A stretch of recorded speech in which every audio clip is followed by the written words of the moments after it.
Siguro yung masasabi ko na best thing na nagawa ko sa life ko as of now is yung pagpunta sa Bahrain upang magtrabaho. Dahil yun yung way ko para ma-overcome ko yung mga fears ko. Katulad na lang yung mapalayo sa family. So ito yung isa sa masasabi kong matagal na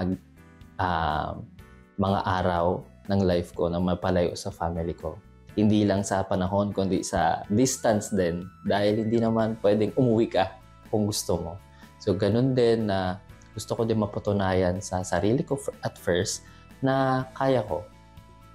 Na naghahanap ako ng growth sa sarili ko. Na maaari kong makita dito sa mga karanasan na pwede kong ma-experience dito. So far, yun po yung isa sa pinakamatapang na nagawa ko sa buhay ko. My bravest thing is I am working there is long time with this company. This boss is 25 years I am working this with company. That time is have one offer. This is big salary. My salary only little here. I thinking is I am working this boss is long time. This boss family also very good. My madam, my sir is very good. I no need to leave at this company. I am love this boss and madam. That's why I tell no need. I no need the job, big salary.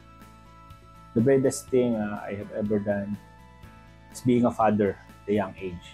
So when I 19 years old, naging father na ako. At that time, batang-bata pa ako. So 19. Imagine, almost college pa lang ako that time. Hindi ko rin maisip ko paano ko siya paglalaban yung ganun. At that time na iniisip ko na ano yung gagawin ko, ano ba yung dapat kong gawin, na naging father na ako, so hindi ko siya pwedeng basta na lang talikuran, so kailangan ko siyang harapin. So nagtry akong maghanap ng trabaho. Ang hirap humanap ng trabaho. Kung tinalikuran ko na lang yun, baka wala ako ngayon dito.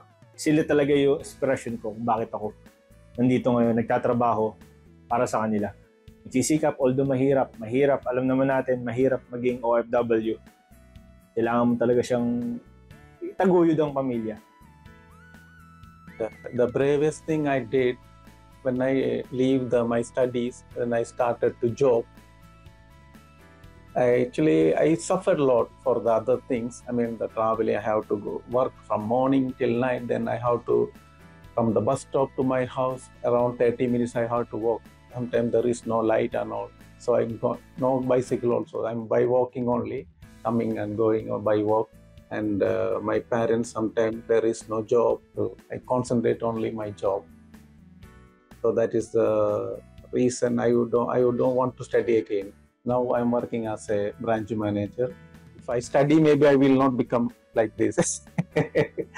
I feel I did something. Well, masasabi ko ang pinakamatapang na nagawa ko dito sa Bahrain is nung isipan ko magtayo ng negosyo. Alam naman natin na mahirap magtayo ng sariling negosyo sa ibang lugar. Kasi kailangan mo ng mga sponsor, kailangan mo siyempre ng kapital na medyo malaki kasi iisipin mo within 6 months hindi mo pa maipapalago yung negosyo mo. Alam mo naman yung ganitong negosyo, seasonal lang to. So, andun yung lakas ng loob kung kaya mong lagpasan yung off-season. Sa ngayon, so far, maayos naman ang takbo ng business. Nagagamay ko na yung ganitong kalakaran dito. Marami ng kliyente, marami ng mga events na direct ang tumatawag sa atin.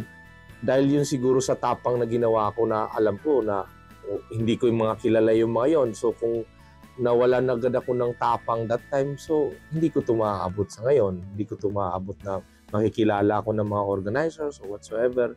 So far yun, pasalamat sa Diyos at sa tapang na binigay niya sa akin para makarating ako dito.